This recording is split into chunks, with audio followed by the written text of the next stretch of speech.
नेकपा एमालेका अध्यक्ष केपी शर्मा ओली र नेपाली कांग्रेसका भर्खरै बहिर्गमन विधामा बस्नु भएको शेरबहादुर देउवाज्यूको बडी ल्याङ्ग्वेजमा चाहिँ कतै पनि त्यो माफी माग्नु पर्ने वा हामी चुक्यौं कतै हामीले जुन सपनाहरू बाँडेर आजभन्दा 35 वर्ष अगाडि आन्दोलन गर्यौं र यो दौरान लगभग 200 जना जतिले ज्यान गुमाउनु भयो मधेस आन्दोलन जोडेर ती व्यक्तिहरूको एउटा सपनाको व्यापार गर्यौं उहाँहरूसँग तर हामीले काम गरेनौं। यो सरुवा बडुवा र आफन्तहरूलाई विभिन्न पदमा नियुक्ति र आफ्नै परिवारको मान्छेहरूलाई शक्तिशाली बनाउने कुराहरूमा मात्र सीमित भयौं भनेर उहाँहरूले त्यो आत्मग्लानी गरेको त्यो स्वीकारोक्ति गरेको वा माफी मागेको कतै देखिएन। त्यो राजनीतिको लागि एउटा दुःखद घटनाक्रम हो। जब तपाई चुक्नुहुन्छ कतै तपाईले त्यो स्वीकार गर्नुपर्छ। हामी स्वीकार गर्छौं।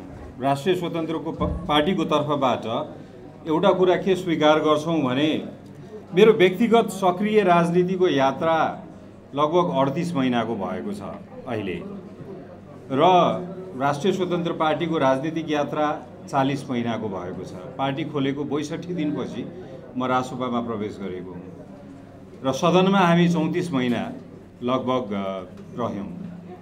यो दौरान 21 वटा सिटले हामीले कहिलेकाहीँ अरूको सरकारलाई टेको लगाइदिने र चित्त नबुझेको बेलामा सदन अवरुद्ध गर्ने वा बहिष्कार गर्ने बाहेक धेरै कुरा गर्न सकेनौं। तर यो 34 महिनाको सङ्घर्ष एउटा नयाँ पुस्ता सडकमा आउनुभयो र उहाँहरूले 27 घण्टामा त्यो परिवर्तन गरिदिनु भयो जुन हामीले 34 महिनामा 21 सिटले गर्न सकेको थिएनौं। त्यसैले गर्दाखेरि हामीले हाम्रो शक्ति र संख्या नपुगेको कुरामा पनि माफी माग्नुपर्छ कि हामीसँग त्यति पर्याप्त शक्ति र संख्या सदनमा थिएन।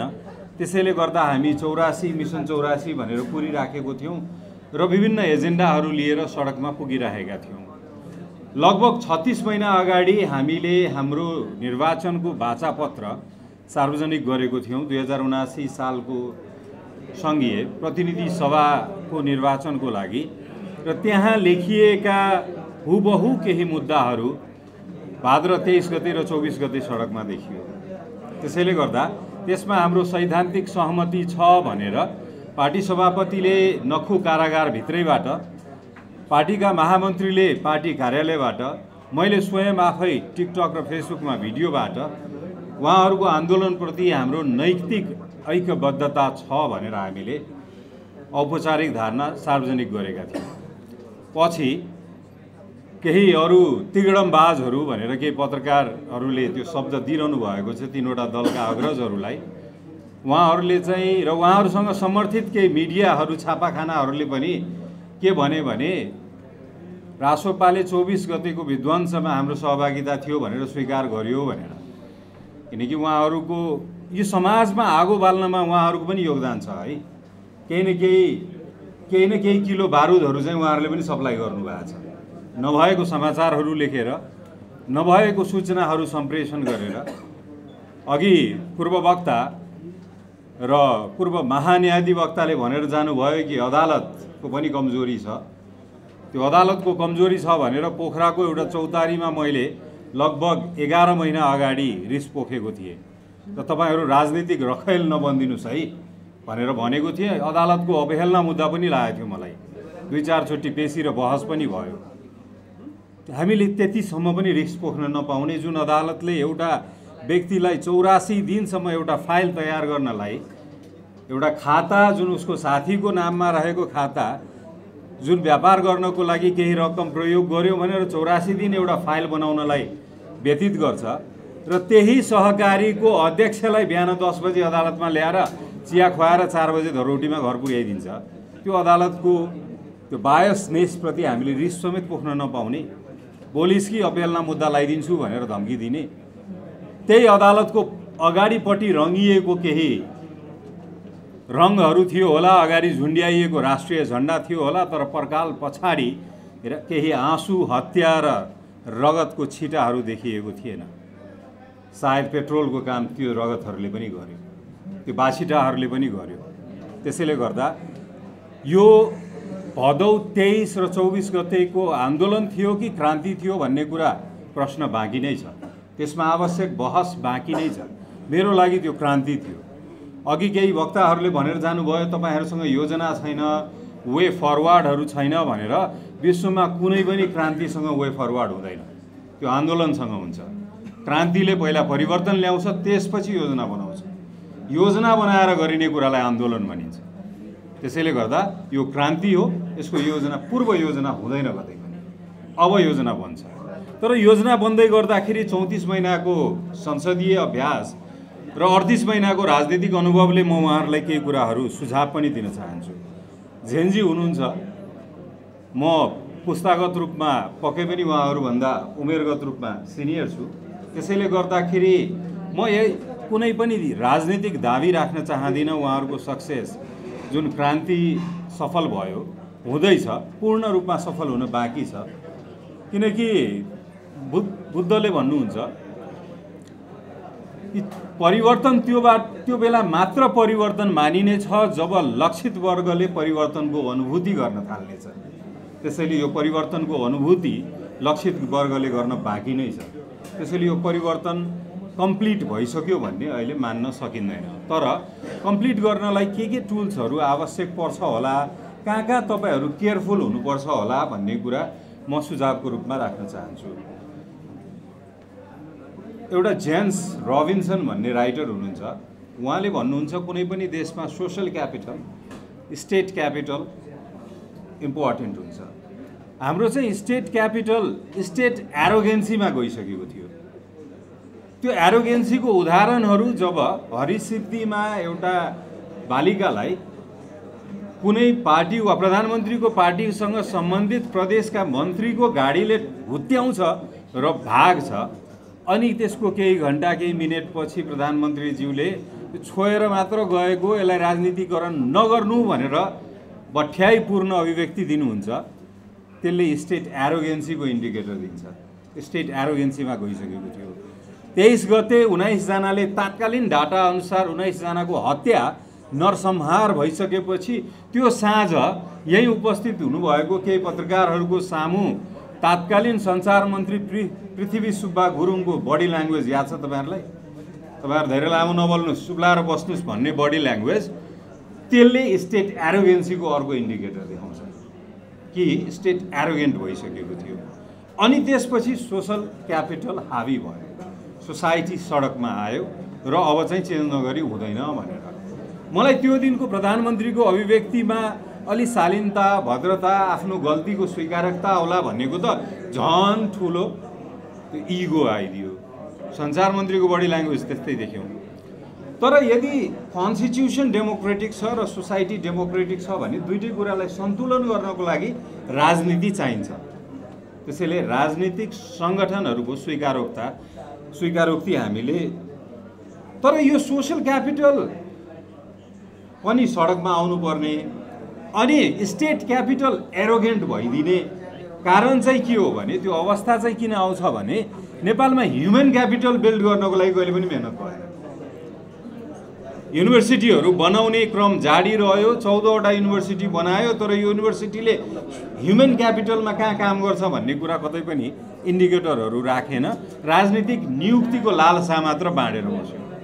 त्यसैले गर्दा भएको युनिभर्सिटीहरूले एकाडेमिक क्यालेन्डर आफ्नो टाइममा इक्जाम लियोस् र मान्छे पास होस्, क्वालिटी ह्युमन रिसोर्स मार्केटमा पुगोस् भन्दा पनि कतिवटा पद बाँड्न सकिन्छ हिसाबले मात्र युनिभर्सिटीहरू बन्दै गर्दा ह्युमन क्यापिटल बनेन। त्यसैले स्टेट क्यापिटल एरोगेन्ट भयो, सोशल क्यापिटल सडकमा आउनु पर्यो। सो यसमा हामीले यो बुझ्नुपर्छ यसको कारण। र अर्को, यो साइमन सिनेकले भन्छ नि, स्टार्ट विथ वाइ। तपाईहरुले आन्दोलन गर्नुभयो, तर आन्दोलन किन भयो भन्ने कुरा अब प्रश्न सोधिरहनु आवश्यक छैन। क्रान्ति किन भयो भन्ने कुरा प्रश्न सोधिरहनु आवश्यक छैन। कसरी गर्नुभयो त्यो पनि देखियो, सबै स्वीकार्य पनि छैन। किनकि केही विद्वान छ, केही व्यक्तिहरूको घर जलाउनु, त्यो कुराहरूमा अनरसिप कसले लिने त? फेरि त्यो कुरा पनि छ कि त अनरसिप लिने मान्छे उभ्याइदिनु पर्यो, कि त यहाँ हामी सहभागी थिएनौँ भन्नु पर्यो। अर्को कुरा, तपाईँको त्यो भएपछि चाहिँ के हुन्छ भने वाइ हाउ वाट भन्छ नि, यो तीनवटा कुरा हामीले बुझ्नुपर्छ।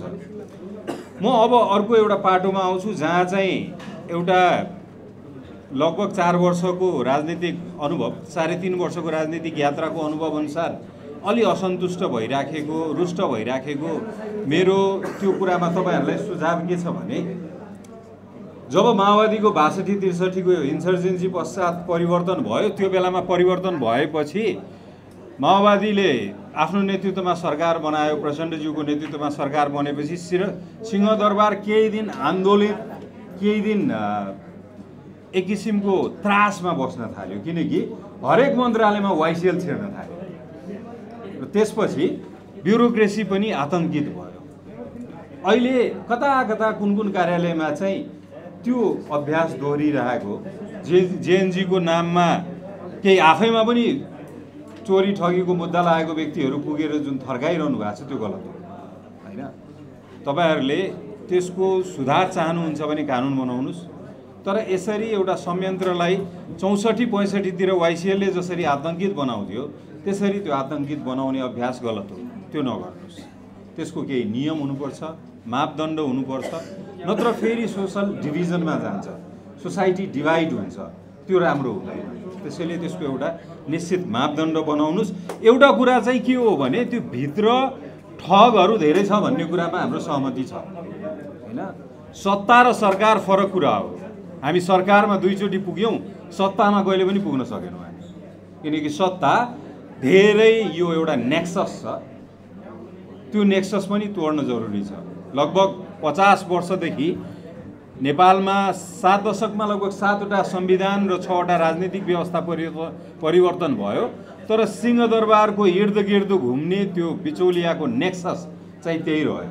उसलाई कुनै मन्त्री र प्रधानमन्त्री परिवर्तन हुँदैमा 48 घण्टा भन्दा धेरै लाग्दैन थियो त्यहाँ सम्बन्ध स्थापित गर्नको लागि कि हामी पनि तपाईकै आफन्त हौं है भनेर। त्यसैले त्यो नेक्ससलाई एक्सेस नदिनुस्। र अर्को कुरा, त्यो सत्तालाई परिवर्तन गरेर लाग्नुस्। सरकारमा भएको केही मन्त्री र प्रधानमन्त्री परिवर्तन भएर यहाँ धेरै कुरा परिवर्तन हुँदैन, त्यसैले त्यो पनि बुझ्नुपर्छ। यहाँ युवराज मुखिया, योगेन्द्र भण्डारी र किशोरी कार्कीज्यू हुनुहुन्छ जेएनजीको रिप्रेजेन्टेटिभको रूपमा।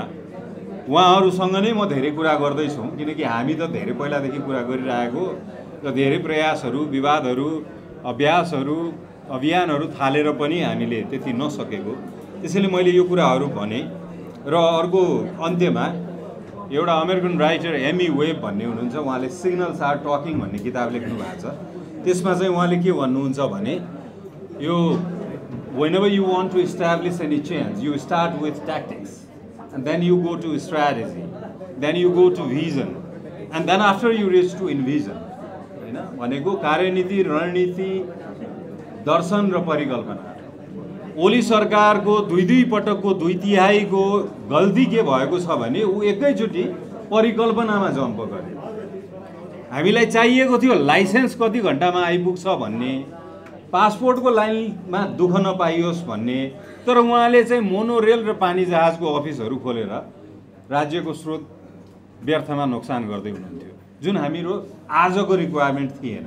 हामी 20 वर्ष पछिको योजना बनाउन सक्थ्यौँ कि पानी जहाज, जबकि ग्लोबली पानी जहाज बिजनेस लसमा गइरहेको बेलामा हामी चाहिँ पानी जहाजको अफिस खोल्दै थियौँ। तर हाम्रो त्यो भनेको परिकल्पना हुनुपर्थ्यो। हाम्रो आजको कार्यनीति के हुनुपर्थ्यो भने, सिडिओ अफिसमा जाँदा खाजा खर्च नदिएर नागरिकता कसरी पाइन्छ, लाइसेन्सको लागि लाइसेन्स रिन्यू गर्ने बेला भन्दा अगाडि कसरी आइन्छ, यो कुराहरू। पासपोर्टको लागि धेरैवटा देशले पासपोर्टको लागि दस्तुर लिँदैन, हामी कहाँ यति महँगो, त्यो पनि घुस खुवाउनु पर्ने। त्यसैले यो कुराहरू हामी कसरी सुधार गर्नुपर्छ भनेर हामी सधैँ त्यो कुरा गर्थ्यौँ। तर उहाँहरूले हामीले विकास भएन भन्ने हल्ला गर्दै गर्दा उहाँले हामीलाई यति 1000 किलोमिटर बन्यो त 35 वर्षमा भन्नुहुन्थ्यो। तर हामी भन्थ्यौँ सोशल क्यापिटल चाहिँ भत्किँदैछ है, तपाईँ यो भौतिक संरचना केही किलोमिटरले चाहिँ देश विकास भयो भन्ने दाबी नगर्नुस् भनेर भन्थ्यौँ। तर हेर्नुस्, आन्दोलन हुँदाखेरि त्यो सडकहरू केवल क्रान्तिको लागि मात्र काम लाग्यो, त्यहाँ सोशल क्यापिटल विक भएर सडकमा आउनु पर्यो। त्यसैले तपाईहरुलाई रिक्वेस्ट कि अब योजना बनाउँदै गर्दा सुरुवात नै कार्यनीति नै सुशासनबाट र सुधारिएको सार्वजनिक सेवाबाट गर्नुस्। सुधारिएको सार्वजनिक सेवा र सुशासनबाट गर्नुस्। मान्छेले परिकल्पना गर्न पाओस् कि सार्वजनिक सेवा लिन जाँदै गर्दाखेरि खल्तीमा खाजा खर्च कर्मचारीको लागि लिएर जानु पर्दैन भनेर। तर यो यो यो हेर्नुस्, यो संयन्त्र एकदम ढिट छ। क्रान्तिपछि पनि के भ्रष्टाचारीहरू समातिसक्यो।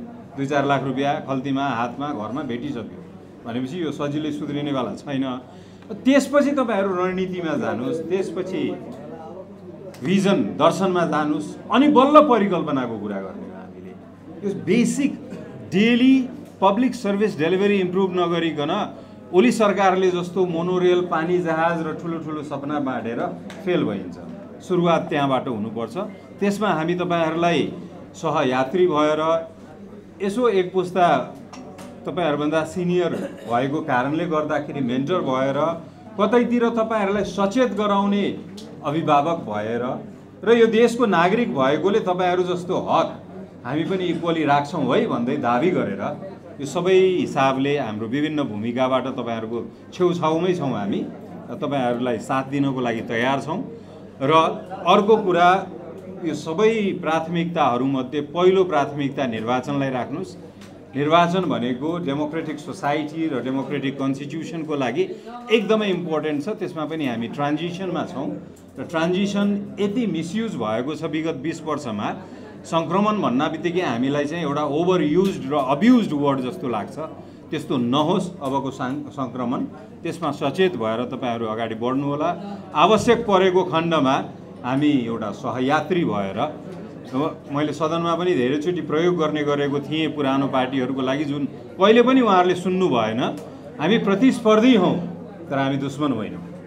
हामी प्रतिस्पर्धाको लागि यो मैदानमा छौँ तर हामी दुश्मन होइनौँ। त्यसैले गर्दा हाम्रो कार्यक्षमता हिसाबले तपाईँहरूलाई कतै सघाउन सक्छौँ भने हामी सघाउँछौँ है भनेर पुरानो दाई दाजु भाउजू काका काकी बा सबैलाई सुनाएको थियौँ। तर उहाँहरूले हामीलाई जहिले पनि प्रतिस्पर्धीको रूपमा हेर्नुभयो, हाम्रो खिसीट्युरी गर्नुभयो, हाम्रो मूल्याङ्कन गर्नुभयो। तर उहाँहरूको मूल्याङ्कन 27 घण्टामा आएको भर्खर नयाँ पुस्ताले गरिदियो।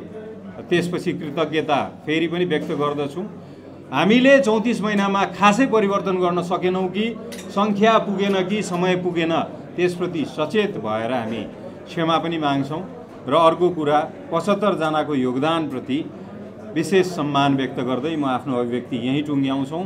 अवसर दिनुभयो, उपस्थितिप्रति तपाईँहरूको उपस्थितिप्रति फेरि पनि सम्मान छ।